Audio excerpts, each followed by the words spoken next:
Seal हो गया घर, तो कभी दिल में आता नहीं कि यार अपने किसी जानने वाले घर चले जाओ, बहुत परेशानी, ठंडक है, ऐसा नहीं? कैसे जा सकते हैं सर, घर छोड़ के कैसे जा सकते हैं, सारा चीज तो यही है। तो बैठे रहिएगा ठंडक में। जब तक हमारे घर के सील नहीं खुलेगी, हमें घर नहीं मिलेंगे, पड़े रहेंगे भाई, यहाँ हम कहाँ जाएंगे बताओ। तो कोई सुनवाई ही नहीं कर रहा। राशन कार्ड है, पैन कार्ड है, आधार कार्ड है, ये सरकारी बनी हुई है, कोई हमने अपने घर में तो नहीं बनाया ना। तो बिजली का बिल है वो सरकारी है। अब ये बताओ ये सरकारी जमीन कैसे होगी। हम तो यही चाहते हैं सरकार से कि हमें घर दे दिए जाए, समझे, बिजली दे दिए जाए, पानी दे दिए जाए, हमारे घर ना तोड़े जाए, जहाँ पे हम लोग है वहीं पे हम लोग को रहने दिया जाए। क्या ऐसा डर लगता रहता है कि वो लोग किसी दिन आके घर भी तोड़ देंगे? बिल्कुल, ऐसा डर लगता रहता है हम लोगों को? नहीं, बिल्कुल लगता है सर, डर ही लगता है। जब जहाँ बैठा दिए तोड़ने में कितनी देर लगेगी, वो तो तोड़ देगा, वो टूटेगी तो हम भी सामने ही आ जाएंगे, हमें भी मार दे, बस क्या फायदा फिर। Hi everyone, this is Arabic, a unique restaurant blending the rich flavors of Arabic, Turkish and Mughlai cuisines. And yes, we are going viral for our kunafas. Soft, creamy, crispy and the best you'll find in Delhi. But that's not all. We also offer premium wedding catering, bringing royal Middle Eastern hospitality to your big day. From grand buffets to live kunafa stations, we create luxurious, unforgettable experiences that your guests will rave about.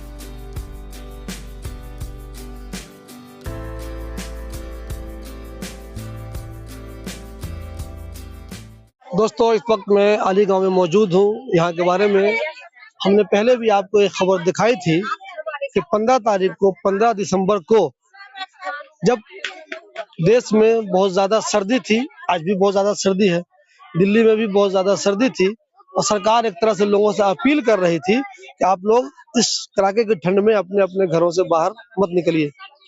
उसी दौरान सरकार ने ही कुछ लोगों को घर से बेघर कर दिया था। घर से बेघर यूं कर दिया था कि लगभग 300 से ज्यादा, लगभग 400 के करीब परिवारों के घर को उन्होंने ये कह के सील कर दिया था कि ये जमीन यूपी इरिगेशन वालों की है। जी हाँ, तब से लेकर आज तक ये लोग बेघर हैं। उनके घर को डिमोलिश तो नहीं किया गया है, लेकिन इनके घर को सील कर दिया गया है और ये लोग अपने घर में नहीं रह पा रहे हैं, घर के बाहर इधर उधर कहीं भी अपनी जिंदगी गुजारने को मजबूर हैं। आज ये लोग यहाँ धरने पे बैठे हुए हैं। यहाँ पीछे आप बैनर देख रहे हैं, इस पे लिखा हुआ है, यहाँ परिवार रहते हैं, सिर्फ जमीन की कीमत नहीं, हमारे घर हमें वापस दो, हमारे भविष्य को बुलडोजर से मत उजारो। दोस्तों आप में से बहुत से लोग कहते हैं कि जो लोग इलीगल है उनके खिलाफ तो कार्रवाई होनी चाहिए। इस बारे में मैं हमेशा कहता हूँ कि जब आपको लगता है ये लोग इलीगल हैं, जब इन्होंने बसना शुरू किया था आपने तभी इनको क्यों नहीं रोक दिया था? अब जबकि इनके पास सारे डॉक्यूमेंट हैं जो एक हिंदुस्तानी के पास होने चाहिए, वो सारे डॉक्यूमेंट इनके पास है, अब आप आके कहते हैं कि जी नहीं, आप जिस जमीन पर रह रहे हैं वो जमीन आपकी तो है ही नहीं, वो जमीन हमारी है। यहाँ बहुत सारी औरतें आप देखिए बैठी हुई हैं, बच्चे भी हैं, सबके देखिए, छोटा बच्चा है, इसके हाथ में ये बैनर देखिए क्या लिखा हुआ है, हाउसिंग एक ह्यूमन राइट है, यानी घर मिलना एक इंसानी हुकूक की बात है। हर इंसान के पास घर होना चाहिए, सरकार की जिम्मेदारी होती है, लेकिन सरकार घर देने के बजाय घर छीन रही है। यहाँ बहुत सारी महिलाएं बैठी हुई हैं। आप लोग के घर जो सील हुए थे 15-20 दिन हो गए हैं लगभग जी, और ठंड बहुत ज्यादा है, तो आप लोग रहे कहाँ रहे? यहीं रह रहे, ऐसे ही पड़े रहते हैं इधर उधर। अब घर तो सील है तो कहाँ जाएंगे, ऐसी परेशानी में रहते हैं, ऐसे ही रहते हैं सर। बिजली कनेक्शन भी उन्होंने काट दिए थे, कुछ नहीं है, मोबाइल पानी वगैरह भी नहीं है, कुछ नहीं है। कहाँ से ला रहे हैं ये सब? ऐसे ही कोई दे देता है, एक दो बाल्टी तो वही रख लेता पीने के लिए। जाएंगे अभी आप लोग धरने पे बैठे हुए हैं, क्या सोच के बैठे हैं? अब क्या करें, यही सोच के बैठे हैं सरकार हमारा घर वापस दे दे। सुनेगी वो? हाँ, जिस दिन सील हुआ है उसके बाद से सरकार का कोई आदमी आया कुछ कहने के लिए? कोई नहीं आया। कोई नहीं। क्या आप भी असली चमड़ों के जूते, चप्पल और बूट्स पहनने के शौकीन हैं तो अबुल फजल एनक्लेव रमजानी मस्जिद के पास की इस दुकान में आइए और बहुत कम कीमत पर लेदर के शानदार जूते और चप्पल खरीदिए। एक बार जरूर आएं। क्या ऐसा डर लगता रहता है कि वो लोग किसी दिन आके घर भी तोड़ देंगे? बिल्कुल, ऐसा डर लगता रहता है आप लोगों को? नहीं, बिल्कुल लगता है सर, डर ही लगता है। जब जहाँ बैठा दिए तोड़ने में कितनी देर लगेगी, वो तो तोड़ देगा, वो टूटेगी तो हम भी सामने ही आ जाएंगे, हमें भी मार दे, बस क्या फायदा फिर। ठंडक है बहुत ज्यादा है, तो कहीं चले क्यों नहीं गए? कोई जानने वाले नहीं जाएंगे, हमने मजदूरी कर करके मकान बनाए हैं, तो हम कैसे चले जाएंगे छोड़ के? नहीं, मकान छोड़ के कैसे चले जाएंगे? हम नहीं जाएंगे घर छोड़ के। कितने दिनों से रह रहे हैं यहाँ? यहाँ तो हमारे दादा परदादा के जमाने से रह रहे हैं। शादी होकर भी हम इधर ही आए हैं, आज के नहीं रह रहे हम। इस वक्त बहुत सारे कागज भी होंगे आप लोगों के पास। उस टाइम पर बड़े बूढ़े के पास नहीं पता कागज उनके पास है क्या नहीं, पर इस टाइम हमारे पास नहीं है कागज, उस टाइम पे होंगे। आपके सरकार के जो कागज होते हैं, आप लोग अपने जो होते हैं, जैसे राशन कार्ड हो गया, आधार कार्ड, वो सब है आपके पास? ये हमारे पास है। कोई नहीं देख रहा, कोई नहीं सुन रहा। कोई नहीं सुन, इस बात की तो कोई सुनवाई नहीं कर रहा। राशन कार्ड है, पैन कार्ड है, आधार कार्ड है, ये सरकारी बनी हुई है, कोई हमने अपने घर में तो नहीं बनाया ना। तो बिजली का बिल वो सरकारी है। अब ये बताओ ये सरकारी जमीन कैसे होगी? उस टाइम पे सरकार को नहीं दिखाई थी। ये क्या कहते हैं कि यूपी वालों की जमीन है ये? अब कोई कहता है ये यूपी वाली, पर ये यूपी वाली नहीं है। यूपी की जमीन नहीं है? नहीं। अच्छा, आपके बच्चे हैं? हाँ, वो बेचारे भी ऐसी ठंडे में वो रह रहे ऐसी है। 9 महीने का पोता है मेरा, वो ठंड में है, उसको क्या करते बताओ? कहीं तो उसको वो भी जगह नहीं है, छोटे छोटे बच्चे हैं यहाँ पे। ऐसी लेकर हम बैठ रहते हैं पूरी रात पूरे दिन, ऐसी लेकर बैठे हैं। किचन वगैरह तो बंद हो गया, आपके टूट गए, तो फिर खाने पीने का मसला? कोई देगा तो ठीक है, ना देगा तो भूखे प्यासे ऐसी बैठे रहते हैं। अच्छा, कुछ लोग आते हैं हमदर्दी के नाते, कुछ लोग आते हैं कभी भूले भटके आते हैं? कोई जैसा पड़ोस के हैं वो आ जाते हैं, नहीं तो कोई नहीं आ रहा है। कोई सरकार की तरफ से कोई नहीं आ रहा। जैसे मोहल्ला पड़ोस के हैं, जैसे मानते गौतमपुरी है, कोई देगा तो खा लिया, नहीं कोई नहीं देकर जा रहा सरकारी तरफ से कोई। तो मुझे ये बताइए, ठंडक में आप बैठे हुए हैं, ऐसी कोई उम्मीद लगती है कि सरकार को एहसास होगा, वो मानेगी? आपको लगता है ऐसा कुछ होगा? हम तो उम्मीद से बैठे हैं ना, अपनी उम्मीद करेंगे सरकार से हमारी जगह हमें वापसी मिल जाए। नेता कोई जिनको आपने वोट दिया, कोई आता है मिलने? कोई नहीं आता है, कोई नहीं आता है, अभी तक कोई नहीं आया। इसको जिताया कोई नहीं आया? कोई नहीं आया। यहाँ ठंडक में बैठे हुए हैं, घर में छत नहीं है, सील हो गया घर, तो कभी दिल में आता नहीं कि यार अपने किसी जानने वाले का चले जाओ, बहुत परेशानी, ठंडक है? ऐसा नहीं? कैसे जा सकते हैं सर, घर छोड़ के कैसे जा सकते हैं? सारा चीज तो यही है, सब चीज मजदूरी से कैसे करके तो घर बनाए हम लोग, कैसे कैसे करके। अब यही घर ही न रहेगा तो हम लोग घर छोड़ के कहाँ जा सकते हैं? हम तो यही चाहते हैं सरकार से कि हमें घर दे दिए जाए, समझे, बिजली दे दिए जाए, पानी दे दिए जाए, हमारे घर ना तोड़े जाए, जहाँ पे हम लोग है वहीं पे हम लोग को रहने दिया जाए, समझे। बस सरकार से यही विनती है। तो कब तक इस तरह उम्मीद में बैठे रही है? कब तक? अब जब तक सरकार सुनेगी ना हमारी, जब तक कुछ करेंगे ना, तब तक हम लोग ऐसा ही धरने पे बैठे रहेंगे, समझे, ऐसा ही रहेंगे हम लोग। आप कब से रहते हैं इस कॉलोनी में? मैं तो, मेरी तो पैदाइश ही की है भाई। इसी कॉलोनी में हुई है जी। तो अब ये लोग कह रहे हैं कि आपकी जमीन नहीं है क्या? हाँ बिल्कुल। आपने पूछा नहीं किनकी जमीन है? मेरी नहीं है तो पूछा, क्या बता रहे हैं किनकी जमीन कह है? रहे यूपी वालों की है, कोई कुछ कहता है भाई, कोई कुछ कहता है। अब हमें तो इल्म है नहीं ये किसकी है, हम तो ये जानते हैं कि हमारा घर है, जब हम यहाँ पैदा हुए यहाँ रह रहे हैं तो हमारा है, ये जानते हैं। इतने सालों से आप रहते हैं, पहले भी कभी ये हुआ कि इस तरह मसला हुआ कि पहली बार कोई बोला कि आपकी नहीं है? बिल्कुल पहली बार हुआ है हमारे सामने तो भाई। क्यों, ऐसा क्यों हो गया पहली बार?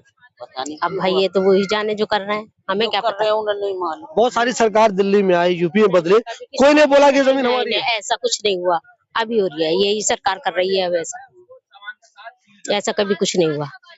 तो कब तक बैठे रहिएगा ठंडक में? जब तक हमारे घर के सील नहीं खुलेगी, हमें घर नहीं मिलेंगे, पड़े रहेंगे भाई। यहाँ हम कहाँ जाएंगे बताओ? किराए पे घर हमें नहीं मिल रहा है, 2 फैमिली को घर देते हैं, हमें बरसात घर में हमें मकान नहीं मिल रहा है किराए पे, कहाँ जाएंगे हम फिर? यहाँ नहीं रहेंगे तो बताओ, ठंड हो बारिश हो कुछ भी हो तो यही रहेंगे फिर। खाने पीने की दिक्कत भी हो रही होगी? सब कुछ, जब घर ही नहीं है तो दिक्कत क्यों नहीं होगी? पानी की दिक्कत, जब घर ही नहीं है भाई, हमारा पानी नहीं, लाइट नहीं, तो दिक्कत क्यों नहीं होगी हमें, ये बताओ। कोई नेता लोग नहीं आता जिनको आपने वोट दिया था? कोई नहीं आता। तो इलेक्शन जब हुआ था, काउंसलर का हो या एमएलए का हो, एमपी का हो, नेता लोग आया था आप लोगों से मिलने वोट के लिए? हाँ, जब आते जब तो हाथ जोड़ते हैं भाई, वो हमारे पैरों में भी गिरते हैं वो। अब तो पलट के भी नहीं देख रहा इधर, कौन मर रही है, कहाँ जी रहे हैं, क्या है क्या नहीं है। जब तो पैर भी पकड़ते हैं हमारे, हाथ जोड़ते हैं यूं कर करके, घर घर में आके झांकते हैं, माँ भी कहते हैं, बहन भी कहते हैं, जब तो सब कुछ करते हैं। अब कोई नहीं आ रही है यहाँ पर। देखिए इस बच्ची ने जो बैनर लिया हुआ है, इसमें देखिए क्या लिखा हुआ है, हमारे घर में हमें रहने दो, हमारे घर में हमें रहने दो। ये बच्ची लेके बैठी है, सारे छोटे छोटे बच्चे हैं। ये वाला बच्चा देखिए, लाओ दिखाओ बेटा, ये भी छोटी बच्ची देखिए, इनके लिखा हुआ है हमारे घर हमारे अधिकार। बेटा मुझे ये बताइए, आप कब से यहाँ रहती हैं? भैया हम तो अब बुढ़े हो गए, यहीं इसी जगह पे? हाँ, यहीं रहे, यहीं रहे हैं और यहीं पैदा हुए और यहीं मर जाते दिखे, मुझे ऐसे लगे। तो बीच में कभी दिल में आता था कि यार हम लोग सही जगह पे नहीं रहते, ऐसा कभी लगता था आपको? नहीं नहीं, हमें तो बहुत अच्छी जगग लगती थी, हम डर के मारे कहीं जाते नहीं थे, सब माई बहन एक जगह यहीं रहते थे, तो हमें आदत ऐसी होगी।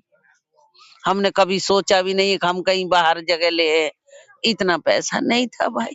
गरीब क्यों आदमी जब तो हमारी घर यहाँ जब पर पेट जब हमें यही झोपड़ी मिली हुई तो वही में पड़े। मिल रही थी तो हम क्या सोचेंगे ये बताओ। सरकार का कोई आदमी मिलने आया आपको? नहीं, कोई नहीं मिलने आया। और ये छोटे छोटे बच्चे इन्हें कहाँ जाए लेके, किसके घर में ले जाए? कौन हमें रोटी दे देगा? एक दिन कोई देगा, 2 दिन देगा, कौन दे देगा? इसलिए भाई हम तो यहीं बैठे, वो देख रहा है लीली छत वाला, वो सबका है, वो सही देख रहे हैं और वही जो भी करेगा वो करेगा। या तो हमें घर दिए जाए या हम अब इन बच्चों ने लेकर कहाँ लेकर जाए, बताओ किसकी जगह जाए? आता है यहाँ कोई नहीं आता भाई, कोई नहीं आता यहाँ भाई, हमने कोई नहीं नहीं देखा आता। कोई आता हुआ। ऐसी परेशानी है बैठे रहते हैं। बिल्कुल बिल्कुल ऐसे बैठे रहते हैं, क्या करें। जब बता रहे हैं 2 मेंबर से ज्यादा हम किराए पे नहीं देते मकान, तो हम तो 7-8 मेंबर हैं, हमें कौन देगा? वो क्यों नहीं दे रहा? क्या हो जाएगा? किराए पे दे देगा तो क्या हो जाएगा? ये भी मसला हो रहा ये तो वही जाने भाई क्या हो, जबरदस्ती तो नहीं कर सकते किसी से। है। देखिए दोस्तों, टेंशन वाली बात सुनिए। एक तो इनके मकान को सील कर दिया और अब ये चाहते हैं चलो फिलहाल कहीं किराए, जब तक इसका मामला टेंशन में है, पेंडिंग है, देखते हैं क्या होता है बाद में। तो इनको दिल में आता है चलो कहीं किराए पे ले लेते हैं। तो जो लोग नजदीक में किराए पे मकान देते हैं वो कहते हैं अगर आपके परिवार में 1-2 लोग हैं तभी हम किराए पे देंगे। ये एक अलग टेंशन है। किराए पे मकान लेना भी चाह रहे हैं तो किराए पे मकान नहीं मिल रहा है। एक बात गौर कीजिए आप, ये जो ठंडक अभी है दिल्ली में, जो टेम्परेचर आप सब लोग जानते हैं, हर कोई अपने अपने तौर पे जिसकी जितनी हैसियत है, रजाई, कंबल, गद्दे सबका इंतजाम करके अपने अपने घरों में आराम से वो चैन की नींद सो रहा है। वहीं इसी देश के कुछ शहरी जिन्होंने वोट भी दिया है, काउंसलर भी बनाया है, एमएलए भी बनाया है, एमपी भी बनाया है और इनके ही वोट से प्रधानमंत्री भी बने हैं, मगर वही लोग आज खुले आसमान के नीचे अपनी जिंदगी गुजारने को मजबूर है। ऐसे वक्त में जबकि यहाँ का टेम्परेचर 12, 13, 14, 15 रहता है। सोचिए, ये सब के सब इंसान है, इसी देश के शहरी हैं, लेकिन इनको ये कहा गया है कि जहाँ आप रह रहे हो ये जमीन आपकी तो है ही नहीं। ये कहते हैं हम जहाँ रह रहे हैं वो जमीन हमारे ही पुरखों की है, हमारे पास इसके कागजात भी हैं और एक हिंदुस्तानी होने के नाते जो भी डॉक्यूमेंट जिनके पास होने चाहिए, आधार हो गया, वोटर कार्ड हो गए, पैन कार्ड हो गए, बहुत सारे लोगों के पास पासपोर्ट भी है, वो सब भी इनके पास है।